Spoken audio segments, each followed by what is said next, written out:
Beam me up, Scotty. McTominay sends us to the next round, and we're on for another happy hour.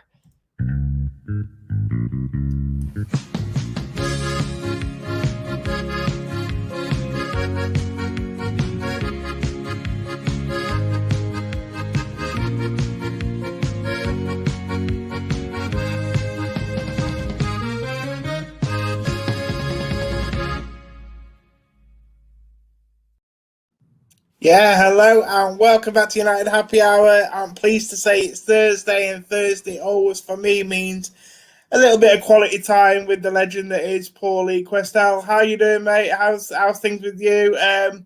Well, since we last spoke, we've had a game. I think I don't remember a lot of it. I think I must have fell asleep for most of it, mate. But yeah, what's your thoughts? I don't remember it, but that's because I got incredibly drunk. Okay. Well, I suppose another visit to the FA Cup quarterfinal is worth getting absolutely paralytic for, Pauly. I don't think it was. I think it was. I was at the pub, which is outdoors these days, and in New York City, outdoors meant it was like a proper Manchester night. It was a little rainy. The ground was wet, so the toes were cold. It was really as close to being at the match as you could be.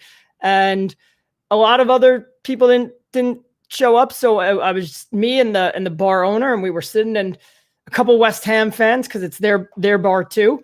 So they were down on the other side, and we were just sitting having a chat, talking about the whole thing. And all of a sudden there was 30 more minutes, which meant 30 more minutes of drinking. And at the end of the match, I won a bet with him, I believe. Okay. I don't remember what the bet was, but another 30 minutes of drink all bought by him. Probably. I just said, "Oh, you owe me something now." And he got up to go inside, and he was like, "I'll get you something." He came back with a glass, and he just said, "Don't drink that all at once." And I had it, and I knew right away that the real loser of this bet was my fiance at home. Yeah, and your liver. but anyway, look, Pauly, I'll tell you, telling that story there, you're taking me back to brighter times. People that are watching this show from the UK will know what I'm saying. We'd love to even be able to sit outside of a bar at the moment, mate. We'd love for our bars to be even open, and I'm sure there's probably people watching this show from other parts of the world that have got similar restrictions to us all know how I feel. But I'm pleased that you obviously got that opportunity, Pauly, to experience that. It's been a tough, but it's getting on for 12 months now for everybody, hasn't it? And there's nothing better than being able to watch the game and have a beer and spend some time with your friends, and I'm sure we're all looking forward to getting back to that. But Pauly, I spoke with a friend in the UK Tuesday night while I was inebriated, and I woke up with a bunch of text messages from him on Wednesday, and he was saying the complete state of lockdown in the UK, but he said we are down to 12,000 cases. So, hopefully it's getting better, and stay strong, and hopefully we can get out of this soon.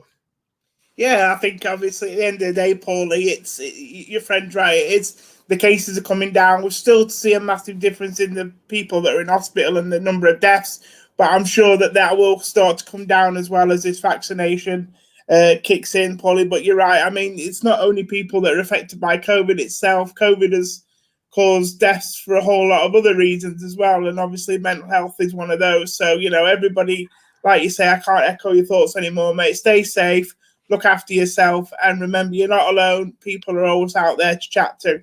But Pauly, there's one thing that I think that gives me hope for that will come out of this soon, and that's because the Premier League, UEFA, the FA, they're all so hell-bent on playing football no matter what, no matter how stupid it is and how much it doesn't make sense to nobody can travel to the UK right now. So therefore, I mean, they don't want teams. There's countries that don't want teams from the UK coming to them. But what do you think is going to happen for the second leg? They don't want their teams going to the UK. So everything's going to have to be played at a neutral venue. And yet we're still insisting on playing two legs. They're so hell-bent on money and everything that I feel like by the final week of the season, we will be in a good enough place that we'll be able to have fans for just that final week. and someone is going to lose because the other team had fans, and for the other 37 games of the season, they did not have fans, and it's going to decide whether it's the title, the top four, the Europa League, relegation. It's going to decide something, and it's going to be a problem that was just created because of the greed of everybody in charge. Yeah, no, I think it's a really interesting point you make as regards to the second leg of Europa League. Obviously, at the moment, they're just trying to sort the first legs out and see what they do with that. I think, to be honest with you, Paulie, I think countries are more nervous about English people going into their country rather than necessarily their people coming into ours, because they know that they'll act responsibly, where I don't think other countries, I think we're the problem, obviously. But having said that, the mutation doesn't live with the people, it lives in the country. So I think you're right. I think it could be an issue. You know, we might be laughing at, Sociedad, for example, having to play at a neutral venue. We may find that we'll have to play our game at a neutral venue. What I do wonder, and what I do question, Paulie, I'll get your thoughts on this quickly, is with all this going on now and the way it's working out, the need to play at neutral venues, wouldn't it not have been better doing this as a sort of style tournament like they did before? I do appreciate that it's probably tougher to fit in this year because obviously we've got the Euros that are planned in June, but I quite like that format that they did at the end of last season anyway, to be fair. But I just think now we're having to move people around for neutral venues. I wondered if do you think there's any scope to maybe have done that kind of thing again, but maybe at a different point in the calendar? I don't know if a different point in the calendar where you would get tournament play, but I think it was very much considered and on the table when they were thinking about this. If you go back to August, when we were playing in the Europa League and the Champions League was going on, and there was all that Jadon Sancho talk, and one of the things we were talking about was United don't know how much money they're going to be bringing in this season, which is why they had to be careful about how much they spent. And at the time, we were optimistic. October 1st, maybe we'll have fans back. Okay, that was good. Good job, us. Egg on our face. Then, all right, New Year's Day. Nope. But there was also they looked at how successful that Champions League and Europa League things were, and they were successful because they were fun, and the games were good. And you said it had that tournament aspect. And I don't think anybody really took it off the table to do it again next year. If we have to wait until April and just do round of 16 1 week, quarterfinal the next week, semifinal the next week, one leg, neutral venues, we'll do that. And that was another thing that factored into when you're spending your transfer money is, are there going to be 8 knockout round games or are there going to be 4? And I think that was what everybody was open to that until UEFA realized, wait, our broadcasters pay us for 29 knockout round matches in the Champions League. They do not want 15 knockout round matches in the Champions League. And because of that, and there you go back to the greed thing that you're saying, Paul. It's about money, isn't it? It's always about money. Because that was what I was going to say, Paul. Not only with that tournament are you sort of everyone plays at a neutral venue and you keep people in a confined space in a bubble, but also the games are shorter as well. Because like you say, you go from 2 legs, Paulie, to 1 leg, don't you? Yeah, and I think that's more fun because it's possible we got the right teams last year. We got even your plucky underdog Atalanta is a team that is going to, they only play one way. They're like Leeds. They play, we're going to attack you. We're going to try to score more goals than you. And it made for a fun game that ultimately PSG came back and won. And Leipzig went toe-to-toe with PSG. The fear is, if you get this, is teams might actually do what Portugal did in Euro 2016, which was we'll play for this draw to try to send us to penalties. And we already see this a lot, so often in the first leg of ties.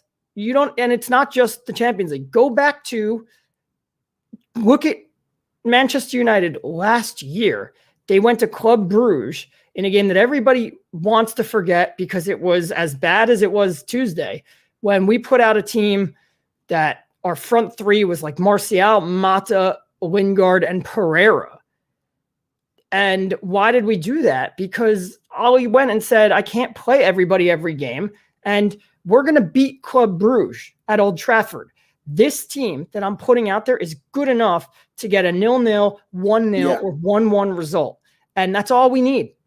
We just need to kill 90 minutes, and then we'll come to Old Trafford and we'll blow them out. And that's what it did, So we've already seen teams just do this in the first leg. So maybe it would be better to go to one leg just for now. I think this is only a temporary solution because I do enjoy the 2 legs. The 2 legs ultimately are great, but this year it should just be 1 leg again. The two legs, Paulie, I mean, I'm like you, I enjoy it, but also it gets to a point where it's traditional now. It's just what we know, isn't it? It's always been, for as long as I remember now, it's been 2 legs, and I think that's the way it should be. And the biggest surprise from me before we move on, Paulie, because we are getting to, and by the way, do get your questions tonight, guys, because we haven't really got much structure tonight, so we're happy to take all your questions. I've seen some coming in, so do stick with it. We'll be answering them. But just on this sort of final point about the Europa League campaign coming back up and how it should be structured, Paulie, I was so surprised last season that we almost had 2 predictable winners, really. I think you look at Bayern Munich going into the second stage of that competition, I think they were everybody's favourite just because of how well they were doing in the league and how dominant they were. And then you had Sevilla, who won the Europa League, who, well, basically every time they're in the Europa League, they look like they win the Europa League. So it was surprising because when you take away the 2 legs from me, I don't know what you think, Paulie, I think you take away the more of a chance of a shock, if you know what I'm saying, because teams like Bayern Munich can lose in a one-off game against the likes of the Lyon or an Atalanta, say, for example, whoever they might play.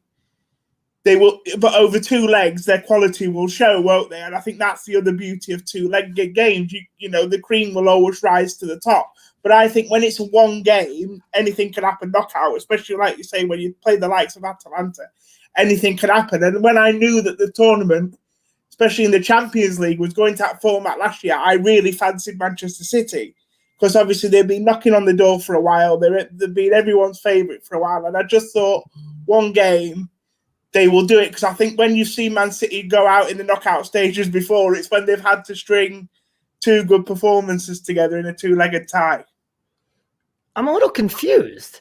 I think you just contradicted yourself.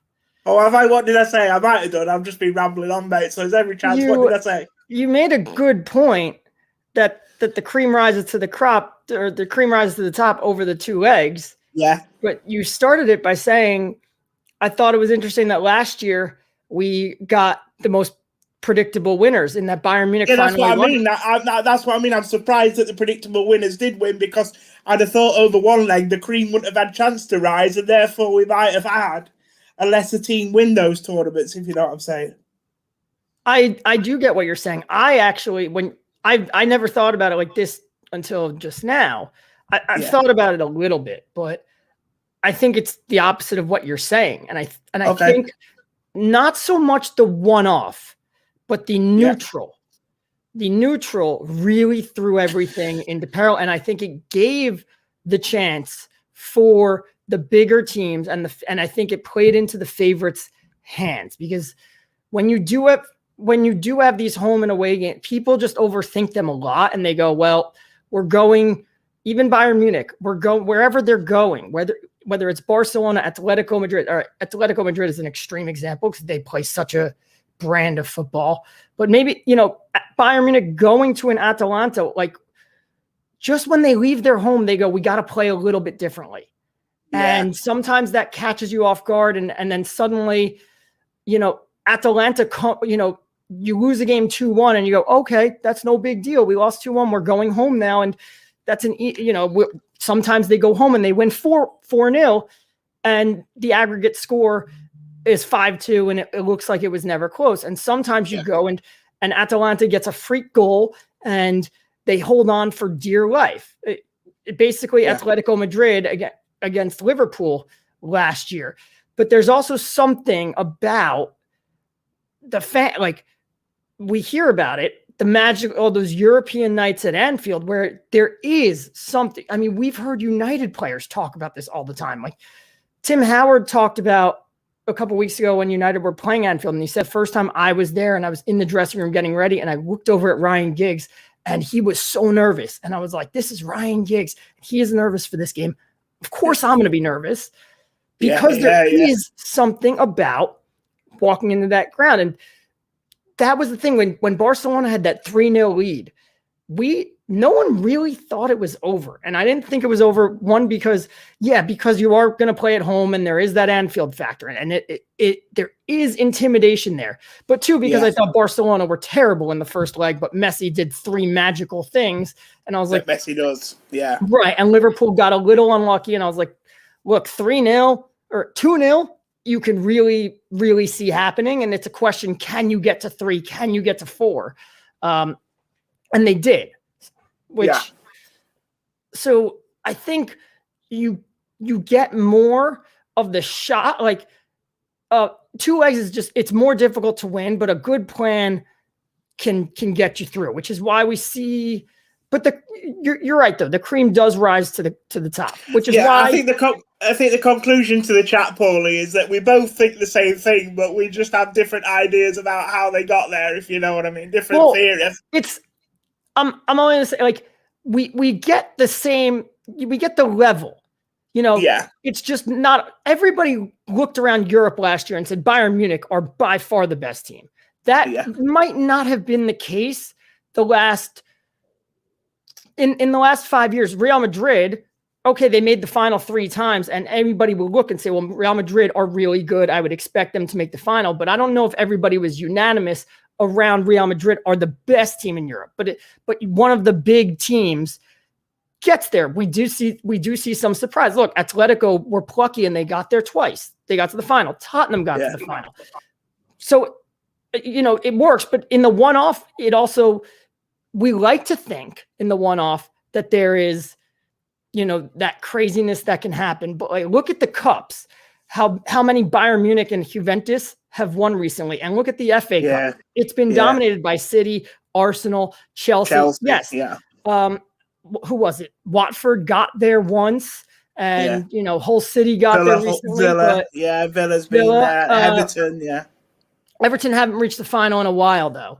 2009, I think, last time Everton got to the final against Chelsea.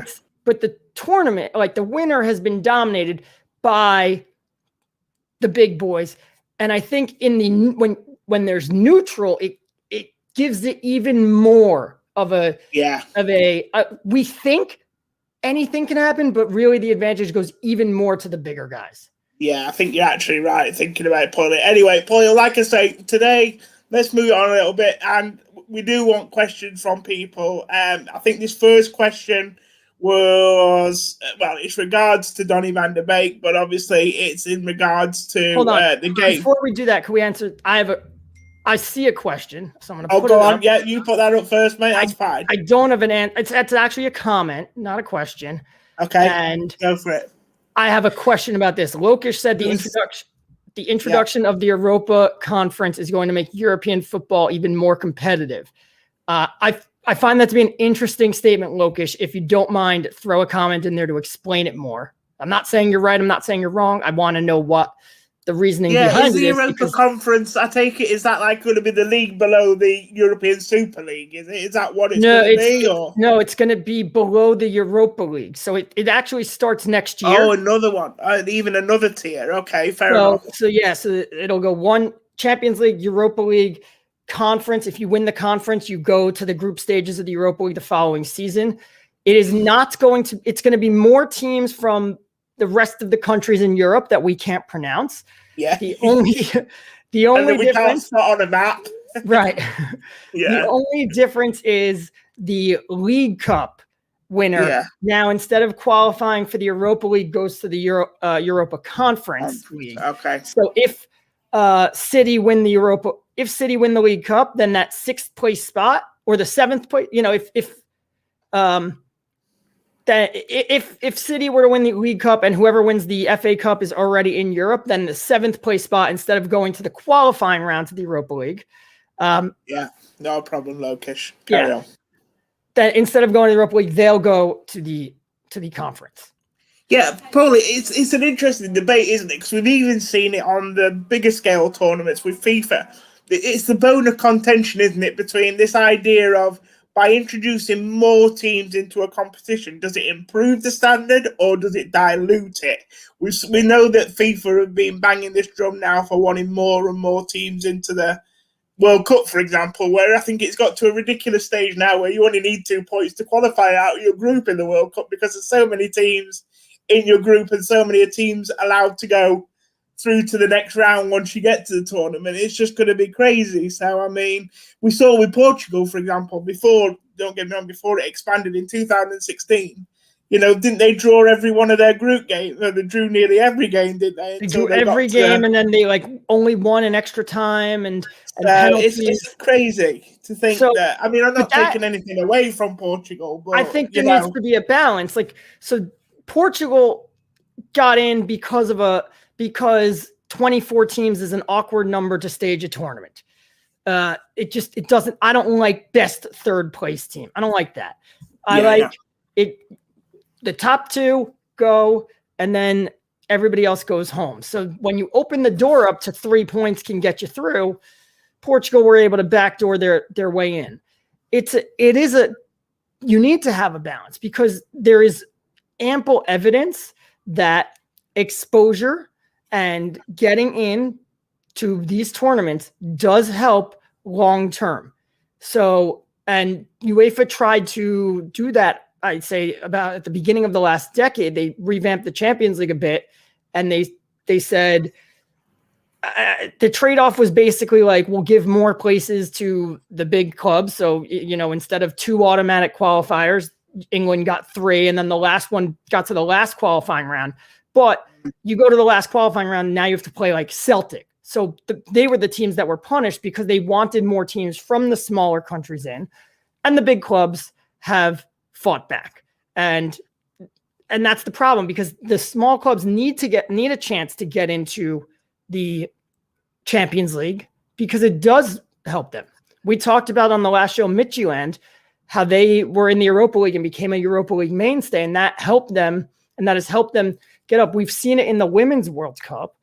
Teams come in and they lose 11-0. Japan lost 11-0 in 2007, I want to say. And 4 years later, they came back and made the final. Just getting to that level elevates that program so much and helps them out so much for the next 4 years. So look, I'm going to give Lockish the chance to come back because he has had time now to surmise what he was saying, Paulie, and come back. And he was saying that I was looking at it more in the perspective of Eastern European football, which usually remains in the lower level bias, and probably even in terms of revenue that it gets. So I think that's a good point. It does allow these lesser nations to generate some more cash, doesn't it? And then hopefully that gets put back into their game at the grassroots level, and in years to come, we see them develop. It's exactly right. And it's just like the Nations League, because Gibraltar and San Marino and Liechtenstein, the only time you hear about them is when they lose 9-0, 11-0 to Germany.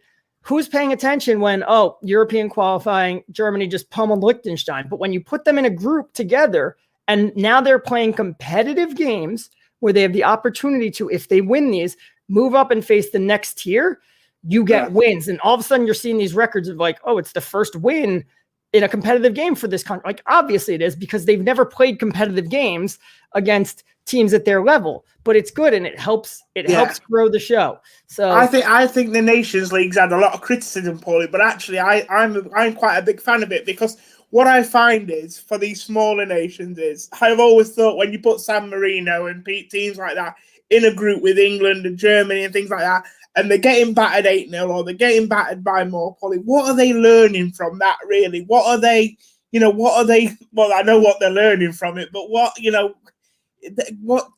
I don't see how that's helping their development moving forward. But I look at the South American qualification for a World Cup, and I'll be honest with you, Paulie, that looks absolutely brutal, because they just have one league, I think, of 9 or 10 teams, and they are some great South American teams. And I'll tell you what, Brazil and Argentina, the last couple of major tournaments, have only just scrape through at times, and that tells you a lot about, because on their day, teams like Colombia, Paraguay, Ecuador, Chile, especially Chile's been very strong in the last 4, 5, 6, 7 years with the likes of Sanchez and Mendel and Vidal and people like that.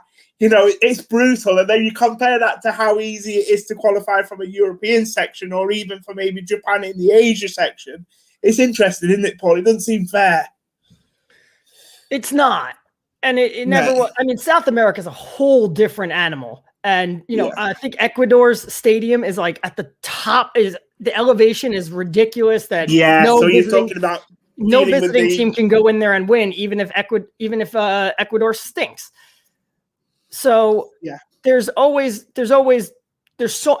like 3.5 years to do qualifying. The travel, the accommodations is bad.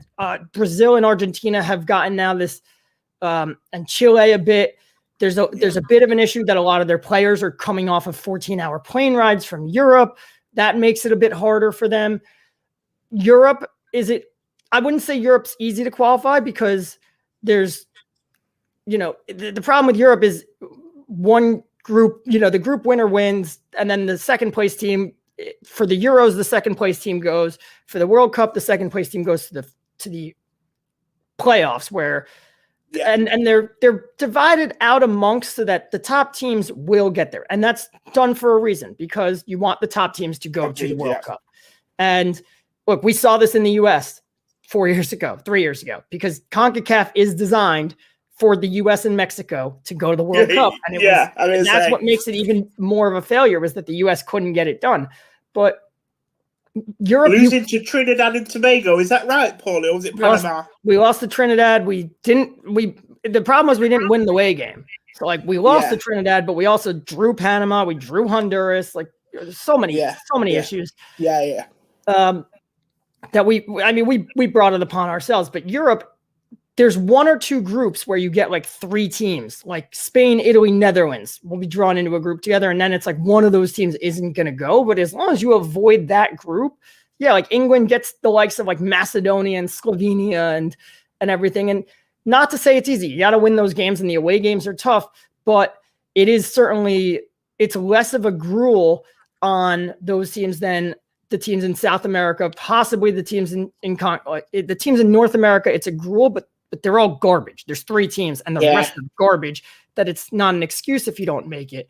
See, Africa's a similar story, Paulie, than Europe, because there's so many African teams that they get put into groups. So you do find that your strongest African teams do come through as well. And it's interesting. We've got somebody, I think, from Ecuador watching today, which is great. Here in South America, we had the tightest competition for World Cup. Here in La Paz, we are higher than Equatorial La Paz. So is that Bolivia? My geography is not great. You might have to come back at me here. I think it's either Bolivia or Paraguay. Is that right, La Paz? I think so. Help me out anyway, Daniel. Sure. Great. I just know that you're watching. I know Europe is just. South America. It's a whole different animal. The problem I have in a World Cup, though, Paul, is I look at some of those teams who qualify for a World Cup from Europe, for example, and I think to myself, we'd be so much better if these were replaced by a couple of South American teams. And that's where the FIFA problem falls down a little bit. They want all the best teams there, but they can't physically do it. What did England get from playing Panama in the World Cup? Like they destroyed them, because Panama are terrible. But you want to be represented, and you can't just say, hey, we're picking X amount of teams and then 5 can qualify. I'm sure that's the logic behind the Super League, but that's not going to happen. Anyway, thank you, Daniel. Let's move on to questions, and we'll start with this one. Yeah, go for it. Yeah, that's a fantastic question, and it's the only one Daniel's been waiting for, so we can let him go now. He's answered my question, and you can answer his now, Paulie. So when did you get in that superb McTominay shirt? That's all I need to know. It's in the post. It has been ordered. Brilliant, Paulie. The people will be delighted to hear about that. Now, if people are putting on for the first time, Paulie, we call this the United Happy Hour. They might think that we've changed it to the International Happy Hour. But it's been an interesting chat, and I think there's probably more scope to do this again sometime. And I'm sure we will talk about European football, especially in the next couple of weeks, obviously with United being involved in the Europa League. Let's get these questions going then, Paul. You've put this one up first. I think this has got a few questions to it, so let's do one at a time. So, Corbett has said, I want to see if I'm a big bias to Martial purely based on the West Ham game. So, first of all, Paulie, do you think Martial played terribly? That's the verdict on SM. Social media. Social media, yeah. Thank you for that, Paulie. I'm not down with the kids. But I'm thinking he was maybe second best player. The Martial thing, Paulie, I've got to be honest with you, is an interesting one because actually I think, knowing how you judge a game, which is by stats, I think it might have looked like Martial had a decent game. But actually, I watched again and I was just a little bit flattered to be deceived, to be honest, Paulie. I just he obviously didn't score, didn't really. He got in a couple of positions again where I thought if he was at his deadly best, he might have had a goal or two. I don't know, but I mean, the stats probably say something completely different. They normally do. Don't put words into my mouth. I don't judge a game based solely on stats. I watch the game and then I watch it again. If you say so. And I look at the stats. I don't think Martial is the second best player. But the thing is, I can't tell you who our second best player is. I didn't think anybody really stood out. No, I didn't think Martial was bad. His work rate certainly at the start of the game was where you wanted to see it. He was there. He was running. We saw that. He did a lot of good things, the things that you want to see him doing, the things that he typically does. He just didn't score, and that's what strikers are judged on. They're ultimately judged on putting the ball in the net. He made that good run about 10 minutes in. He made that good, and that was like the number 9 run. And was it Fred or Tellez played this nice through ball, and he took a left-footed shot that was saved, but that's the run you want to see him make. He had another really good chance that was blocked right away. He did good things. So I don't think he was bad. I wouldn't say he was the second best player. It's just a matter of, we talked about this last week after Southampton. He can keep doing all these things, but until he starts putting the ball in the net, there's going to be something missing. And every time we want to say he turned a corner, he goes out and does this again where he's doing the right things, but the ball's not going in the net. And you're a striker. That's ultimately what you're there to do. Paulie, we're on Martial, so this is literally just come in. So apologies to people who've asked questions. Well, we will get to them, but it's on Martial, so I thought I'd put it up. Aditya saying, how many goal involvements do you think Martial will end with this season? Is this bad form or a blip, or do we need to be worried for the long term?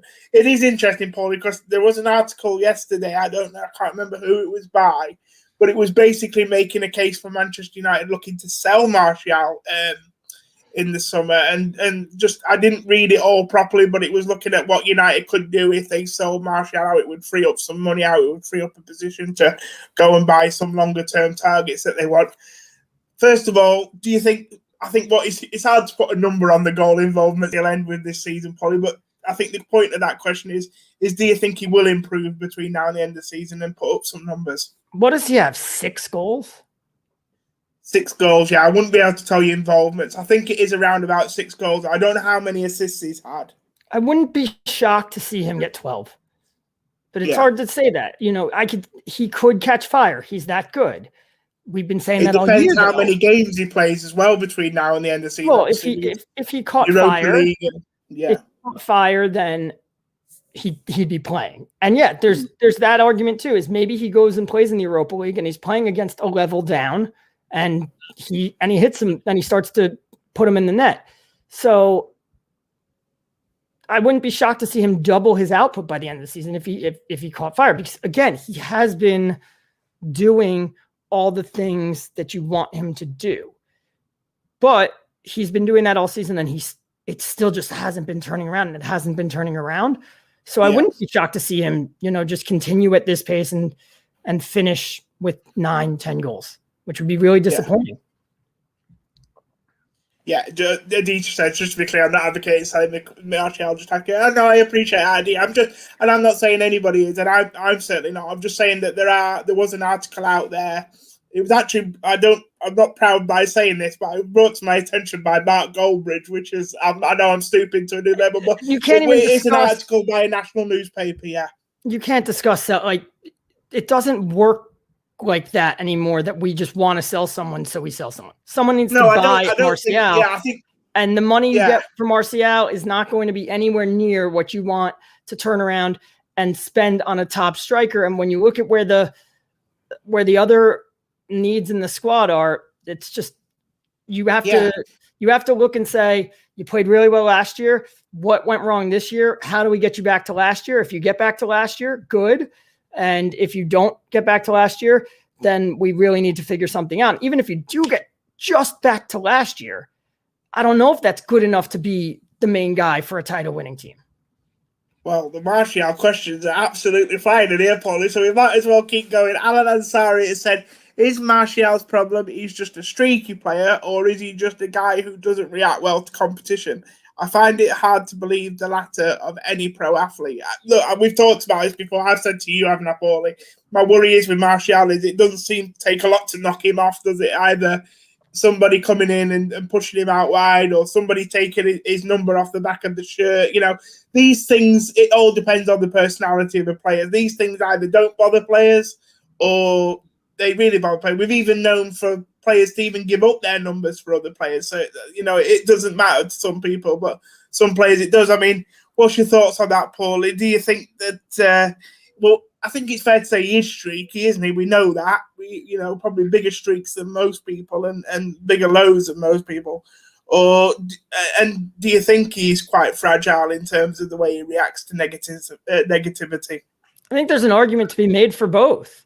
He's definitely streaky, though this year he's had some braces and he hasn't streaked. No, we had some false starts, haven't we? He did not react well to Zlatan arriving. In his defense, it was handled terribly. And Mourinho just stripped him of the number 9 shirt, which I don't think should have been done, or shouldn't have been done the way it was. Then Lukaku arrives, and Martial was fantastic for the first half of that season when Lukaku arrived. In fact, it was when Zlatan came back that Lukaku started to perform poorly. It was Lukaku was the one that didn't react well to competition. And then Martial gets put back in the middle, and he got off to a great start last season. Then he got hurt, and he came up with a goal here or there. And then in the second half of the season, he went on a streak and was great again. And now this year, he wasn't exactly firing before Cavani came. So I don't blame it on Cavani. I don't know what it is. I think it could be either. It's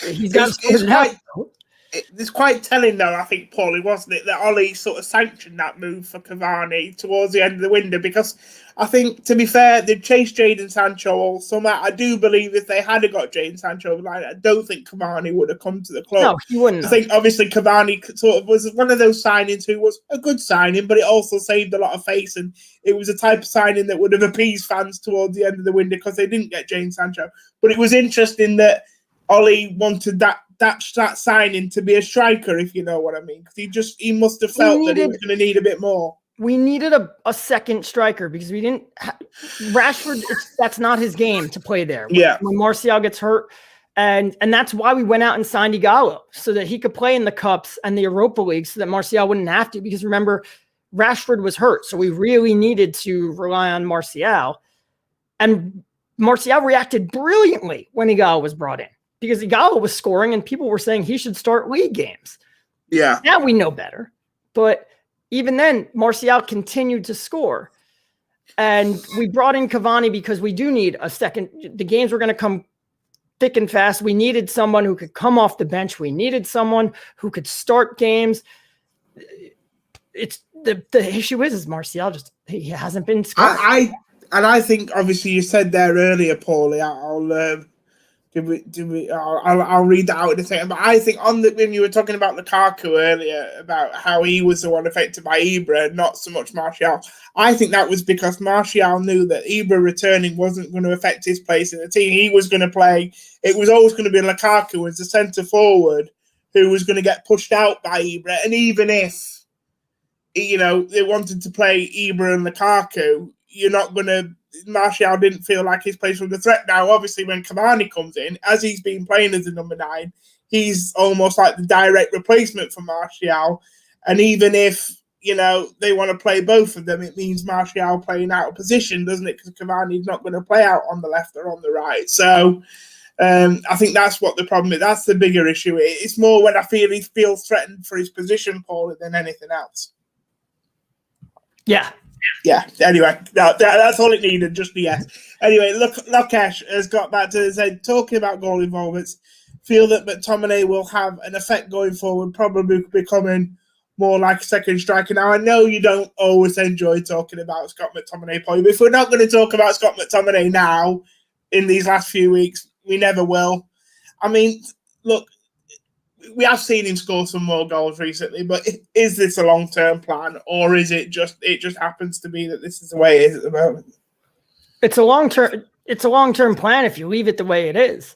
So no, you don't want him to become a second striker. You don't want him moving further up the pitch. We have always known Scott McTominay has this in his cabinet. What's happening now is that we are putting Scott McTominay in more situations that benefit his skill set and less situations where it's like Pogba used to do this and the team needs someone that can do that. Scott, you just got to do it, which is what we did to him last year. And it's why he really struggled. McTominay's wheelhouse is making these late runs into the box. Or being this late arriving player who can smash it in from just outside the box. We saw that last year against Arsenal. We saw it, both his goals against Leeds. The first one was the ball came right out to the edge of the box, and here comes McTominay on this late run, smashed it in. Second goal, makes a late run into the box, and we play him in, and then there's a goal. Southampton, ball pops out to the edge of the box. There he is, smash it back in. West Ham, late run in, nobody's picking him up because everybody's already there, smashing in. So that's where he's at his best, is coming in the midfield and making these late runs. And the reason he's getting more goals because we're seeing him make these runs more. And that's what we want to continue to see. Yeah, it's interesting point. But as an extension on McTominay, an interesting comment here from Aravind Mohandas. I've got a little thought on it, so I'll respond to it and then I'll come to you, Paul. He said the funny thing is a midfielder arriving into the box. I think that's the key word here that I want you to remember as a second striker is basically Donny's game. That's the thing with McTominay. He's not scoring these goals, I don't think, necessarily by arriving in the box. He's making sort of late runs to the edge of the box, isn't he, Paulie? And we know we know what Donny wants to do. Donny wants to get into the box. But you see, when you're looking at scoring goals inside the box to opposed to out, then that is another line of creation that you need, Paulie. It's not quite as simple as striking them the way McTominay is at the moment. It's a different type of goal in it. But I know what Aravind's getting at. We would like to see that from Donny.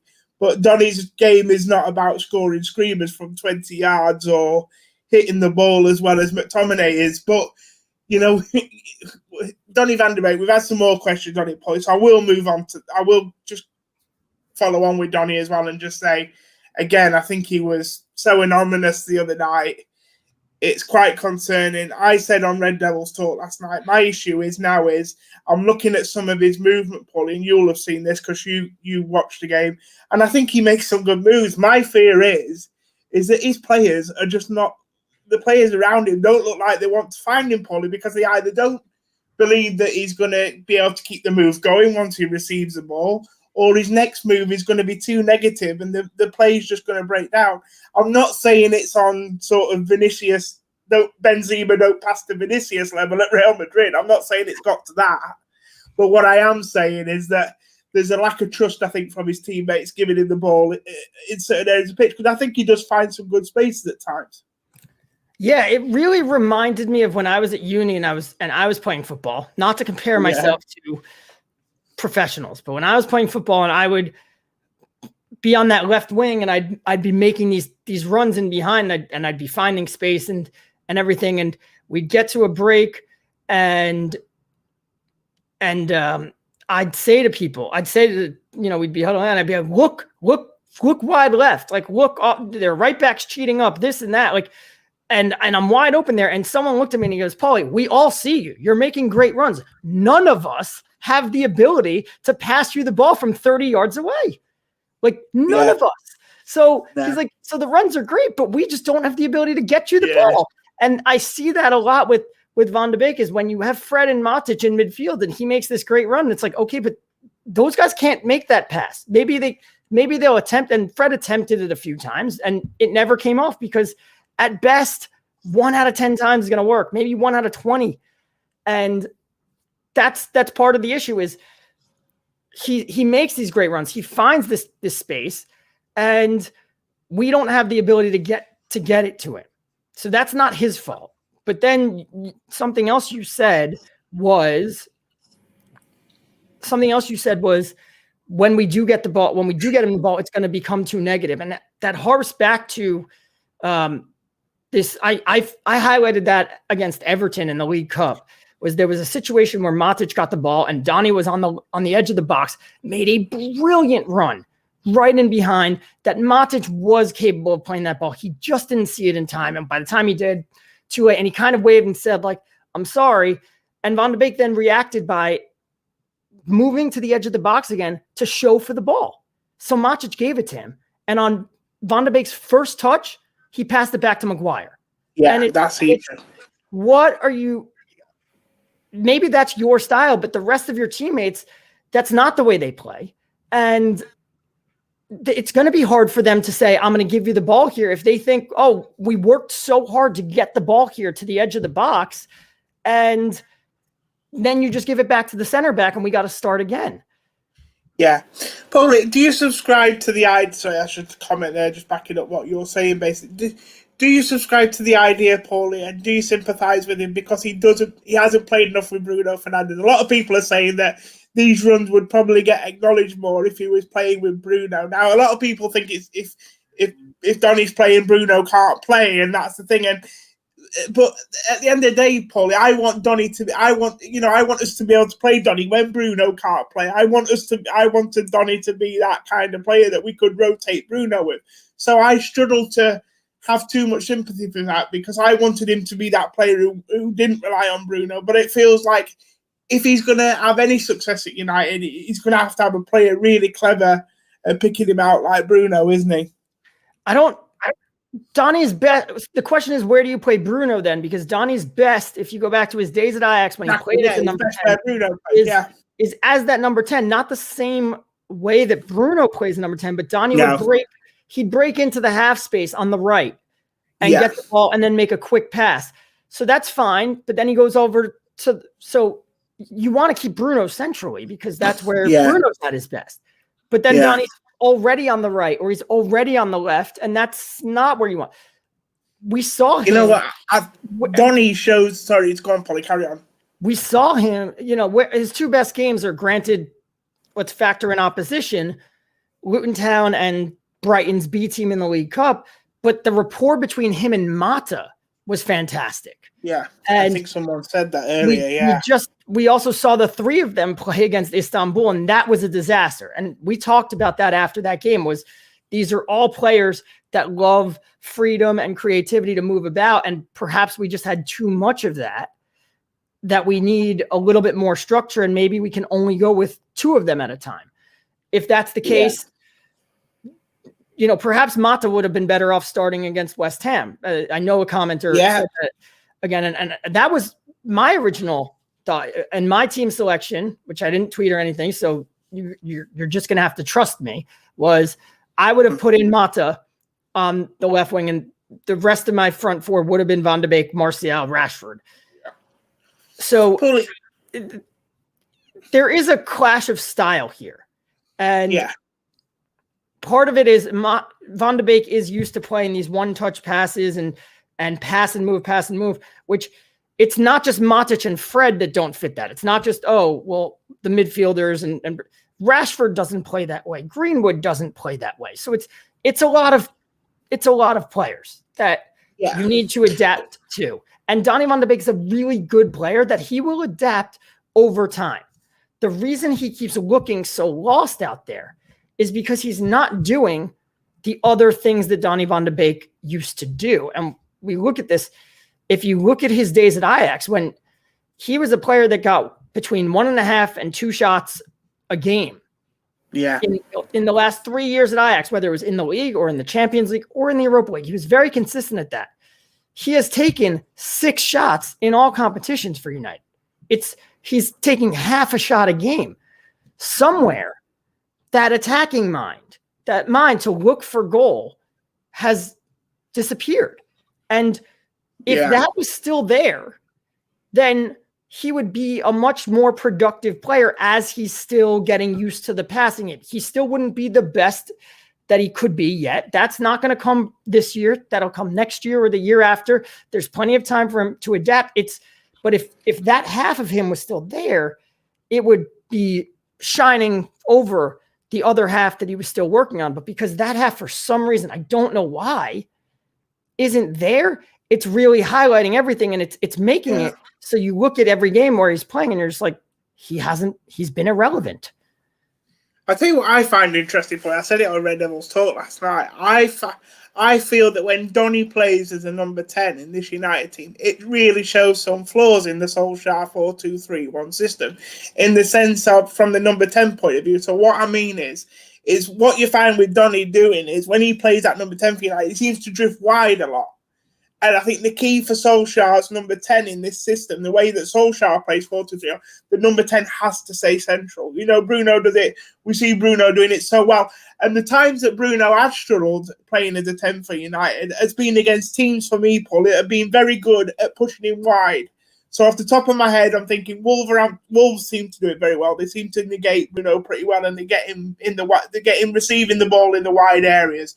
And I think Manchester City are another team on a couple of occasions that I've seen come to Old Trafford and be very good at making sure that Bruno's receiving the ball in a wide area. Because I think, personal view, I don't think Bruno is as productive from the wide areas, Paulie, as when he's trying to pass from central areas. So I think his ability to play a killer ball from a wide position is less than central. And I think some teams have worked that out really well and nullified him well. And I think that's the issue with Donny, because Donny's doing what Bruno does, but without having to be pushed out there by opposition. He just does it for the opposition, if you know what I mean. That's the problem.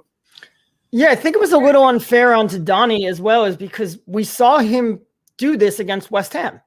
And Declan Rice did a great job of just saying, you're not getting the ball in the middle, and he had to move out wide. And that was when we had Paul Pogba on the field who could get him the ball. But it was, you have to move out wide. And then we had Cavani, Martial, and Greenwood up front who were all trying to converge on the middle. And, there was nobody there for Van de Beek to play off of. Yeah. And then the next time that we're really giving him a good look is again against West Ham. And Declan Rice is right there to be like, no, you're not going to get the ball in the middle. And this comment from Aditya is exactly it. When Bruno doesn't play and is rotated with Donny, you have to put Mata on the right. I was shocked that Mata wasn't getting a look. Carry on, Paul, but I want to talk about Juan Mata after, because actually he's getting no game time now, and I just want to get your thoughts on that. I mean, I know it's quite a left field question to ask because nobody's really talking about Juan Mata at the moment, but I do think it's interesting that actually his game time has come right now, because I remember him having a little run of games earlier in the season, and United played really well, and he played really well, and he was linking up with Bruno really well. I've always thought him and Bruno link up really nicely, actually, but he's gone to absolutely nothing now. I mean, look, there's news today, obviously, that United haven't triggered that year extension yet that they've got on Mata's contract. I think Mata will leave at the end of the year. There's even been some rumours that he's been coaching with the women's team as well, hasn't there? Which I find quite interesting. I don't know whether that's something long-term he's looking to do, but Juan Mata, interesting one, Paulie. Yeah, Mata was never going to be the guy this season. We were kind of shocked when he did come into the team, and he played really well. But even when we were doing that, as I always said, it was a stopgap solution. It's stopgap because it's not permanent. He played really well against Newcastle, then was irrelevant against Chelsea. And he wasn't bad, but he wasn't standout against Everton. He did some good things, but he was he didn't do much. He was bad against Istanbul. I believe he had one other game where he was good. And that's the thing. But then you get to the point where, okay, now we've moved Rashford over to the right a few times, and he's been playing well there. And Cavani's been playing well, and then you can get Martial into the game too. And Greenwood has started to come alive. And when Ollie's sitting there being like, okay, I know I have Mata, but today, Leeds, this is the game. Dan James is the right call. So but I want to get Martial I want to get Rashford going, and I want to get Greenwood going, and I want people to develop that chemistry. So I'm going to lean heavily on them. And if they're going to play 9 out of 10 games, and then I have Daniel James and Juan Mata, someone's going to get lost in the shuffle. And that was Mata, which I get, or, because also I got to put Pogba on the left wing at times, or Pogba on the right wing. And Mata's just been there. So it's like he did a job when the team needed him to do a job. But I'm a little bit surprised he hasn't been asked to do a little bit more. Not so much in the league, but this particular game, it's an FA Cup game. And he's a good enough player that you can put him on, I would expect him to play in the Europa League. Europa League, yeah, I was just going to say, especially being Sociedad as well, a Spanish team, Paulie, there might be some scope for him to play some part in them 2 legs. I'm not shocked that he doesn't play in the league, but I would have thought this is a good opportunity, to get Greenwood or to get Greenwood some rest here with, you don't want to overflow Greenwood, because I think next week, the away leg to Sociedad, which is now the away leg to Turin, is a good time to actually get Greenwood a chance to play center forward. So if you want him out there against West Brom, are you going to have are you going to have Greenwood? Then it's 3 games. I thought it was a good opportunity to play them both. And this from Aravind, Donny and Mata next Thursday, 100%. And I would put Greenwood in front of them, or maybe even Martial in front of them. Yeah. But no, I just, my thoughts on Mata. I do obviously. I've thought this for the last couple of seasons. In fair, that it's sort of his career at United sort of winding down to an end. What I will say though is fantastic professional, Paulie. I think we have to say that. I think he's never going to kick up a stink. Exactly, and I think which is why I know he hasn't played in a while, but he played against Watford, which at this point is a month ago. But he is such a good professional that you can call on him after a month of not playing, and I think he'd be fine. And it's interesting that I've seen Dan James score a couple of goals recently and head over to Juan Mata. So you're wondering whether, there's no doubt Juan Mata will be helping people off the pitch. He'll be turning up to train every day. He's a great wealth of knowledge and talent for these young players to tap into, a little bit like with Cavani. But what we do have to appreciate as well, Paul, is that he's still at an age where he probably feels he's got 2 or 3 years more football still in him at a club elsewhere, whether that be in Turkey or something, and he wants to still play. And I think he's done enough for United. I always feel sorry for him, Paul, because he couldn't have come to Manchester United at a worse time, really, could he? He came halfway through David Moyes' season, and we've had very little success, have we? Obviously, especially domestically since then. Obviously, a couple of cups and whatever, but there's not been a lot for him to hold on to. But he's always been a fantastic servant to club. He loves the football club as well. So got a lot of respect for Juan Mata here. Paulie, we are coming towards the end, but I've got one last sort of question on a player, one of your favourite players, and it comes from Alan Ansari in MUFC's 4-2-3-1. Is Fred a starter in a true champion side? So if United want to win the league, can he start week in, week out? I can see him as a tweener. For those of you, I am down with the kids with this one. I think he means like an in-betweener, sort of plays between 2 positions. Not good enough to really start either 6 or 8, Paulie. What's your thoughts on how United maybe look at using Fred going forward if they want to be a title-winning side? Yes, he's good enough to start in a 4-2-3-1 in a championship side. Wow. Okay. Here's the problem: he needs to have the right partner that complements him perfectly, and I don't think United have that. And here's the overall problem. I mean, Matic might be too old, but I would say Matic too. United have 4 midfielders in Pogba, Matic, McTominay, and Fred, who can all be a starter in a championship side in that 4-2-3-1, but they all need a partner that complements them perfectly, and none of them are that perfect complement. Yeah. Maybe Matic would be if he was 5 years younger, but then you also think about how in 2017-18 we had Pogba and Matic, and our defense wasn't that great. It was David De Gea who stood on his head that season to make our numbers look better. This is something that I had forgotten about in previous weeks as I was sitting there being like, we want that, I recency bias. I think about Project Restart with when Matic was playing out of his skin and Pogba was great. And you go, that's your best pair. But then over time, when you remember it, it's, they actually haven't been as good as I've been saying that they have been.